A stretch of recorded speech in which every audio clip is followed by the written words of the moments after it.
Jeff Stearns, Connected Through Cars, and today's guest is Shawn Armorer, my good friend from Quebec. Shawn has worked for the largest dealer group and largest individual dealership of his make in Canada and another large dealer group, and I've done business with him at all three places. Find him to be a man of integrity, a man of perfectionism, a man of humility, a student of the business, a student of leadership, kind of like a mad scientist of figuring out processes, or as they would say in Canada, processes.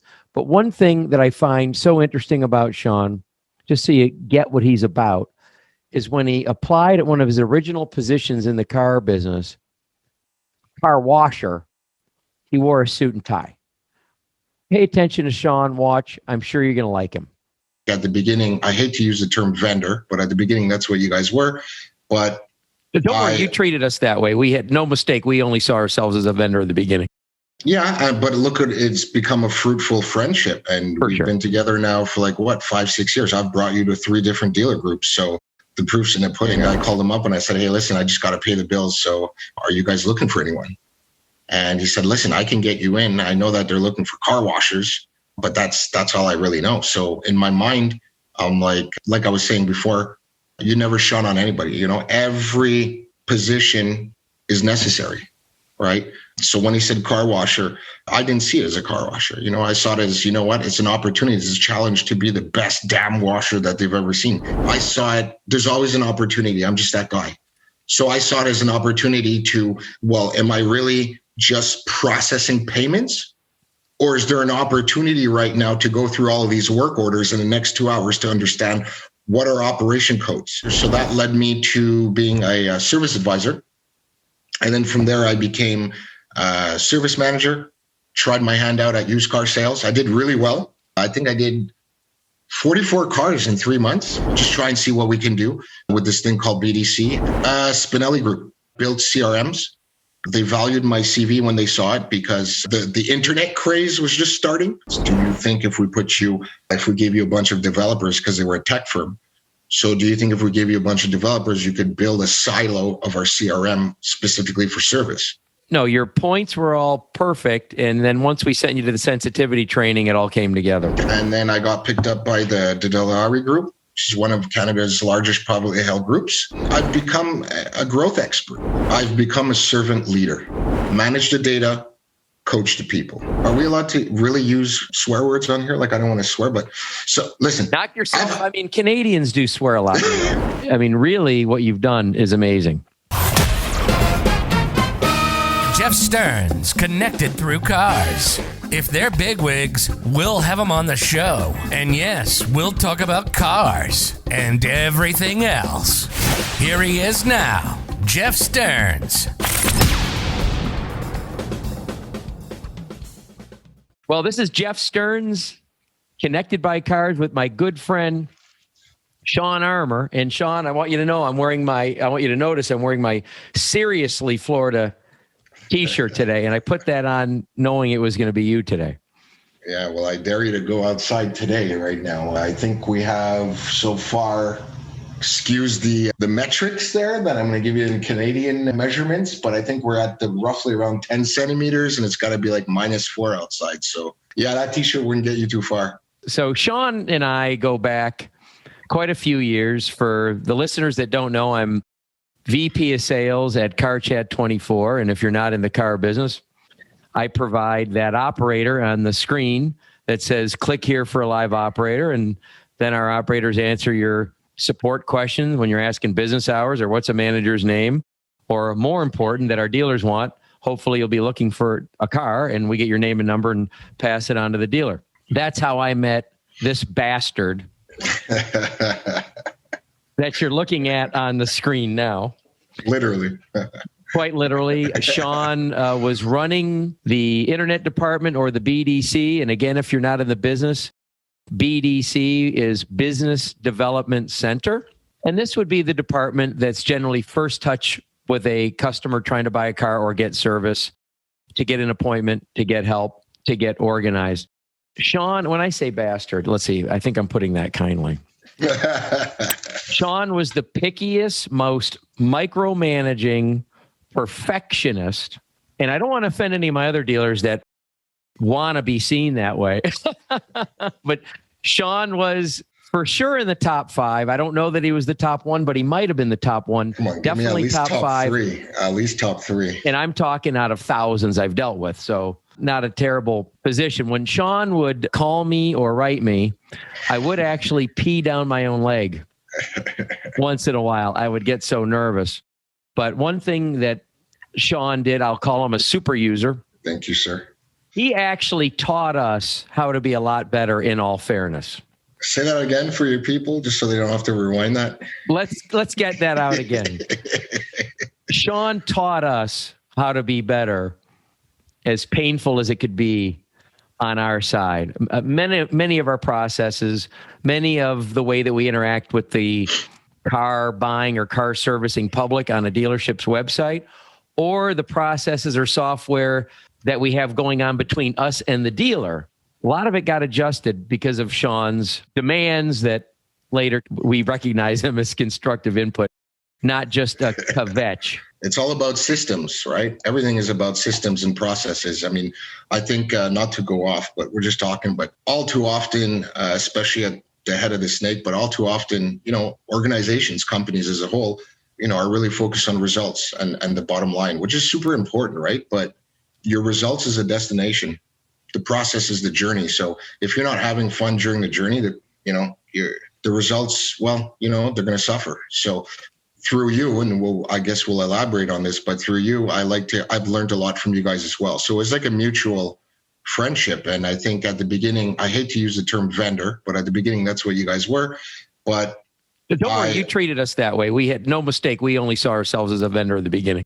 Yeah, but look, it's become a fruitful friendship, and we've been together now for 5-6 years. I've brought you to 3 different dealer groups, so the proof's in the pudding. I mean, if we've established a friendship and a partnership, no longer a vendor, you guys are partners, right? So that goes both ways. I love your company, by the way, is amazing, best in the business. Now, Shawn, I can take that as a promo clip out. Shawn Armorer says, Car Chat 24, the best in the business. Well, not just the actual tool and ease, but everything from, and listen, I've dealt with quite a few different providers, like Me Too companies, if you will, and they're all respectively, they're all pretty good. But I think where you guys excel really is the service. Your customer service is bar none the best. From whenever I had issues or whenever I called, like you said before, you guys never really ran for my calls. I think everybody in the company at one point knew my name and who I was, but I have had relationships with absolutely everybody, from some of your agents to the customer support manager to obviously Alicia, yourself, ownership. So yeah, no, your after sales support is bar none one of the best that I've dealt with. And I'm talking about even compared to these big third-party internet lead providers. I think sometimes that the essence of customer service gets lost in these big box stores, but you guys have certainly found a way to capitalize. And no, you guys, bar none, are at the top of my list. I'm in the top 5 for you, but you guys are in the top 3 for me. So that's beautiful. Well, look, we don't want to get into scorekeeping, because sometimes a big problem in a relationship when the scorekeeping begins. Now, your background is not too shabby either. I definitely want to know how you got into the car space, but staggering a little bit, and maybe you were in another place that I don't know about, but you were in some of the largest and most impressive dealer groups in the nation, in Canada. Yeah, well, essentially, my journey started in 2002. Prior to that, I was kind of like, I guess you could say, scurrying underfoot. As like a 21-year-old, 22-year-old, we think we know everything. So really quick, came from the product, unfortunately, of a divorced household. Dad left at a very early age. I think it was around 10 or 11. Never saw him again. So basically, I was brought up by my mom, who was sincerely the strongest person and the best coach I've ever had in my life with regards to work ethic, working hard, and just get it done. So, she raised 3 big boys, and she has, there's a sad story, 2-3 jobs, blah, blah, blah, just doing what she had to do to survive. So when you're growing up, obviously on one side of the spectrum, not having that male in my life to kind of navigate me, the values that I learned from my mom with regards to work ethic instilled in me loyalty, perseverance, and just getting the job done. So eventually what happened is I've had a lot of, I guess you could just call them jobs. And eventually I went to school. When I found my calling, I loved marketing. I love people. I love talking. I love helping, coaching, leadership type stuff. So I felt that the marketing avenue was the way to go. So I went to school. I graduated in marketing. And when I left for school, obviously when you're there, they tell you to shoot for the stars. But unfortunately, you get the harsh reality when you graduate from school that I didn't have enough experience here. And there was always an excuse not to hire me. So I lived on my own at the time. I was like 23, 24, whatever it is. And I had to pay some bills. So at the time, my little brother was working at one of the larger dealer groups here in Montreal. And I called him up and I said, hey, listen, I just got to pay the bills. So are you guys looking for anyone? And he said, listen, I can get you in. I know that they're looking for car washers, but that's all I really know. So in my mind, I'm like I was saying before, you never shun on anybody. You know, every position is necessary. Right. So when he said car washer, I didn't see it as a car washer. You know, I saw it as, you know what, it's an opportunity. It's a challenge to be the best damn washer that they've ever seen, if that even exists. Right. I can see that in you. I can see that in you, Shawn.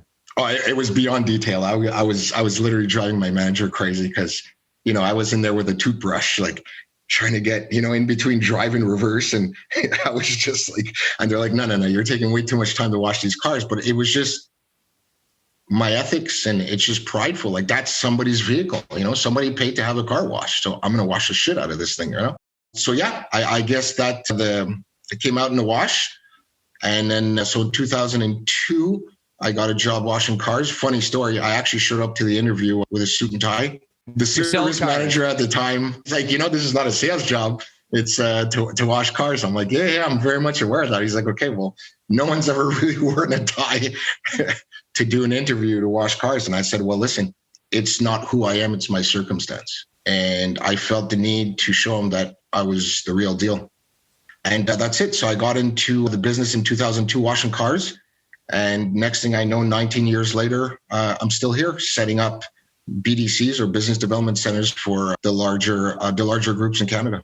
Incredible. Now, you really did work, and not as a car washer, but you ended up in the sales role or management role in, if I'm not mistaken. And can you talk about Dilawri? I mean, can you mention your background? Yeah, of course. Yeah, I mean, listen, out of all the dealer groups, I'll just give you. So I went from car washer. And then from car washer, I went to the jockey. So the gentleman or the people that, you know, greet the customer, take the car, put the bags on the thing. And then from there, I went over to do the appointments. So customer service type stuff on the phone for about 4 years. I really learned my craft. While doing that, obviously, I was learning the cash. So whenever the cashier wasn't available or had to leave early, I was always that guy that put my hand up, when there was issues or they needed somebody for those 2 hours to fill in. I didn't see it as, oh my God, they're picking on me. I saw it, there's always an opportunity. I'm just that guy. So I saw it as an opportunity to, well, am I really just processing payments? Or is there an opportunity right now to go through all of these work orders in the next 2 hours to understand what are operation codes? Why is this here? What's the descriptions? What's this charge? Why is this? Why is that? So I always found it as an opportunity to learn. That was quickly sought by my manager. So that led me to being a service advisor. And then from there, I became a service manager, tried my hand out at used car sales. I did really well. I think I did 44 cars in 3 months. Well, for us, that's good. But the 9-to-9s were just killing me. The 9-to-9s were just killing me. So I just didn't see myself wanting a career in that. So I went back on the phones. And then in 2008, I believe, because I kept giving my 2 weeks and my 2 week notice, like, hey guys, listen, it's been a good ride, but I want to do so much more. And at the time, I'll never forget this. They're like, hold on, we have a BDC across the street. This is like 7 or 8 years in. And before you leave, just give us 4 or 5 months. You're leaving anyway. So go across the street, figure this thing out, whatever it's called, a BDC, figure it out. Try it. You're really good at what you do. People like you and you're really good on the phones. So just try and see what we can do with this thing called BDC. And after 3 months, we went from a trial process to a full-fledged, this is what we're going to do. And that was my first taste of BDC. So I've been in the car business now about 19 years. What store was that, Shawn? Do I know them? Spinelli Group. Spinelli Group. Okay. So Yeah. Big name. Yeah. One of the oldest groups here in Montreal, if not Canada. I mean, they celebrated 100 years. They got to be 102 now. They're at their fourth generation of management. So strong group, very strong group, great people. And I have had a lot of my coaching, a lot of my mentors have come through that process. I mean, listen, if you're around for 100 years, you're doing something right. I went over to a marketing company that built CRMs. They valued my CV when they saw it because the internet craze was just starting. So all too often, even to this day, which we should get into later on, but all too often the service department is completely forgotten about, which is just amazes me. So I went in and they saw value and they're like, listen, dude, you have like 11 years of service experience, 10 years service experience. Do you think if we gave you a bunch of developers, because they were a tech firm, so do you think if we gave you a bunch of developers, you could build a silo of our CRM specifically for service? So I said, yeah, absolutely. So I wrote the book for them. 4 months later, it turned into, I believe it's something around 287 pages. Wow. And they said, okay, now that it's all, you wrote all this up, like best practices, campaigns, processes, what to do, when to do it, how to do it. And eventually, when I was done writing that book for them, in hindsight, I'm a fool because I never trademarked it. But I mean, listen, I'm a loyal guy. So I was doing it because that's what was required.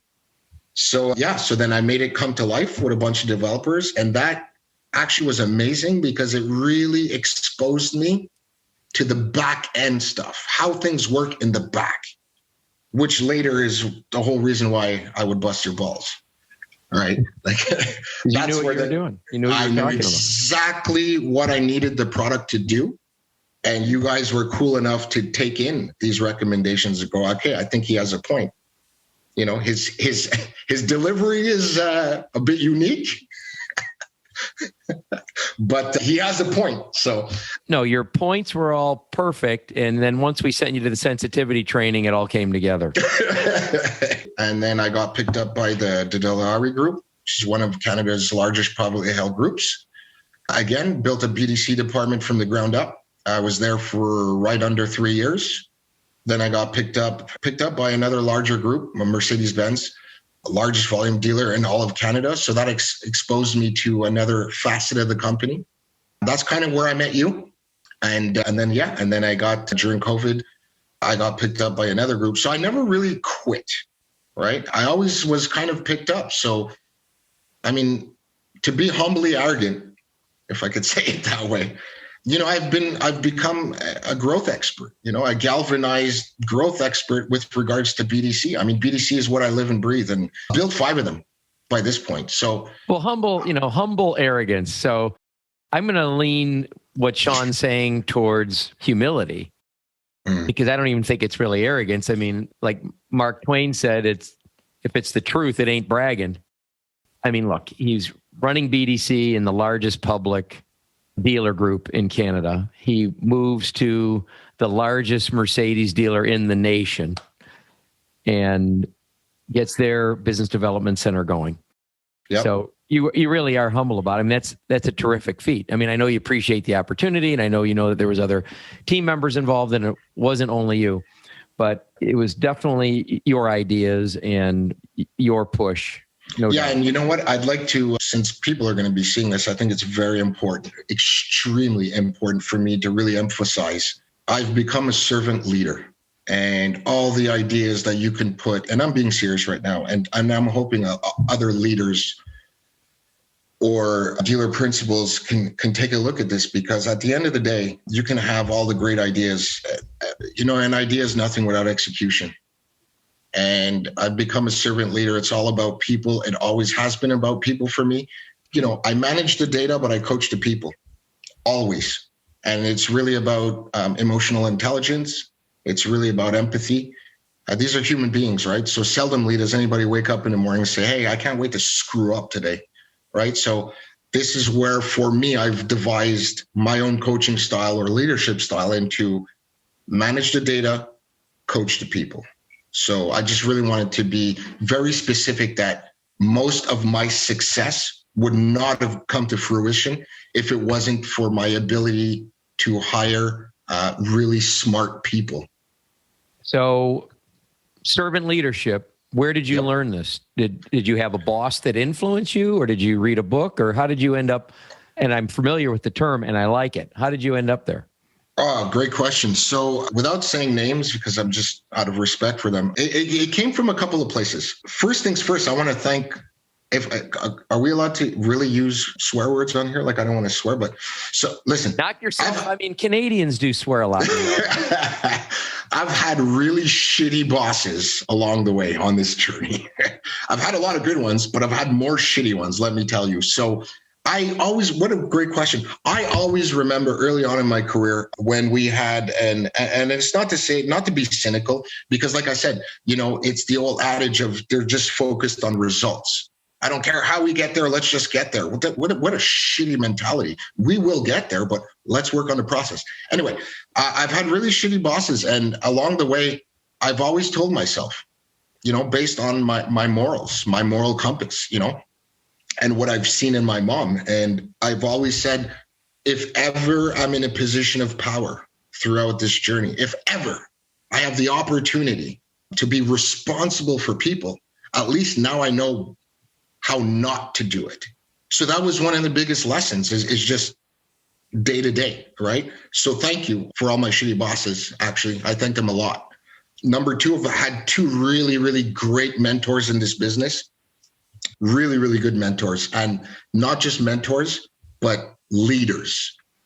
All too often, a lot of people have the titles of managers, right? And managers are important, don't get me wrong, right? But when you become a leader, you've really crossed that threshold, and a lot of managers, unfortunately, they were given a title, not a crown, right? So I'm the manager, so they rule with the iron fist. I think, Shawn, that's the difference between demanding respect and commanding respect. I mean, if you're a manager and you need to follow me, look at my title, I got the biggest business card in the place, you're demanding that they respect you. But Correct. You're not necessarily earning it, or that's what I would call commanding it. If you're commanding Correct. Respect, you don't have to ask for it. Yeah. Well, I mean, listen, I heard this saying, it's not mine, but the minute I heard it, I believe it was Simon Sinek, but and we'll get into the books after, but managers do things right. Leaders do the right things. And I had to read that over and over and over, and it really, truly made sense, and it kept me humble. So one, shitty managers helped me out. Two, I had two really, really good mentors. And three, as you said before, books. It's so important. Reading is so important for me anyway. I am a spiritual person, but not in the weird sense, but spiritual in the sense of really knowing myself and really knowing my triggers and how I could get to the next level, continuous improvement. So some of the books that have really, really helped me, there was Simon Sinek. I mean, I'm a huge Simon Sinek fan. James Clear, Atomic Habits. That's the one I'm reading right now. Fantastic book. There was Daniel Goleman, Emotional Intelligence. That one was really, really helped me really understand people and really understand that, I am not as a leader, for me personally, I am not responsible for the results. With where I am right now in my career, I'm responsible for the people that are responsible for the results. And when you really break that down, it comes down to processes. And if we're emotional beings, why aren't top leaders or servant leaders, why are they not learning about emotional intelligence? Why are they not learning about empathy? Everything is about how to close the deal, how to close that sale, results, which are very important, like I said before, but at the same time, learning about people is even more important. Stephen Covey, another great person I've been following, absolutely amazing. The 7 Habits of Highly Effective People. What yes. a great book. And that's a book, I think I read that thing 5 times, so I keep going back to these reference points, and I just make sure that I'm constantly learning. You'd mentioned some great books. I love the Emotional Intelligence book, and I'm embarrassed to say I've probably been using 7 Habits since before you started in the business. Yeah, well, that's the thing. When I look at his YouTube videos, I was like, damn, I wasn't even born. Well, my favorite part of, there's a lot of great, seek first to understand before Correct. wanting to be understood. What's your favorite habit? My favorite part of 7 Habits actually is the 4 quadrants, the important, but not urgent, urgent but not important, right? Neither urgent nor important. And I like to use that with my family and with my staff because and put first things first. But I find that sometimes people react to they make things that are important urgent when they don't need to be urgent. So here's what I mean, or what Stephen Covey meant. A baby crying. I have a 4-month-old daughter. So yeah, congratulations, by the way. Absolutely. Yes. Thank you very much. And, we're about the same age. So, I'm suggesting that you might want to try a new one also. But been there, done it. When my baby's crying in day or middle of the night, that's urgent. I don't have another time that I can take care of her or respond to her. But I'll put that in important and urgent because it's also a baby and it could be some need, right? Pain or needs to eat or something like that. When the phone rings or the doorbell rings, that's also urgent because there's not another time that you can answer a ringing phone and there's not another time that you can answer a ringing doorbell, but it's not necessarily important. It's just urgent. Correct. And then there's, of course, important but not urgent. So that's important, but it doesn't mean it has to be dealt with now. And people get urgency and importance confused at times. Correct. And I think that people and workers, I'm a worker, someone with a job, whether, home or work, think that because it's important that it has to happen now. But if you came to me and you said, hey, Jeff, there's this thing that's urgent because it's bothering you, it actually could be a little self-indulgent because you just want to take care of it now. But if you came to me and said, listen, when you're free, can you see me about this thing and not need to interrupt me now? It'll still be there then. And it really didn't matter if it was taken care of at 10 a.m. or 2 p.m. Absolutely. And then, of course, there's the neither urgent nor important. And it doesn't mean that there can't be enjoyable things in life. But when you're planning your first things first in business so that you prioritize, that I really enjoyed that course. Yeah, and it's a great course. And for me, what stuck out, what's really helped me become, I guess, what I've been referred to as a data scientist or a data scientist, however you want to say it. Begin with the end in mind. Begin with the end in mind. Begin with the end in mind. That has just guided me. And it's what's basically brought me success in my career. And again, like we were talking about perception. No, I don't have a Ferrari outside. And no, I'm not like one of these YouTube stars that makes $100,000 a month, or I don't get 50,000 likes. To me, in my life and my perception of it, that's not success. My success is doing this right now. Talking to Jeff Stearns. He started off 4 or 5 years ago as just some guy on the phone trying to pitch me, his product. And it's become sincerely a true friendship. Yes. To the point where 5 years later, I can even be doing this with you. That is successful to me. Credit where credit's due also. What I didn't mention at the beginning is Shawn was one of the main people. There was a couple. He wasn't the only one. I know he likes to be number one on the list. But there was a couple that said, you need to do a podcast. And you'd already done a few podcasts. But Let me be clear that you were stone instrumental in me actually going from thinking about it to putting it in action, doing the first one. Yeah. And here we are. I believe in you. And you know what? One of the awesome things that I've learned about myself is, and I'm about to go off on a tangent because I think right now in 2021, we need leadership. We need thought-provoking leaders. There's a lot of people that know stuff, but unfortunately, a lot of it is lip service. When it comes down, it's very easy for me to open a book and recite something that I've learned, but it's another thing to execute it, to be able to sit down with people and show them how to do it. So there's phases of construction to this thing, right? So, but when I saw some of your YouTube videos from back in the day, I was just like, how are you not doing this? So, back before YouTube. Somehow I ended up on YouTube. Someone transferred it from VHS or beta over to. This has been Jeff Stearns, Connected Through Cars.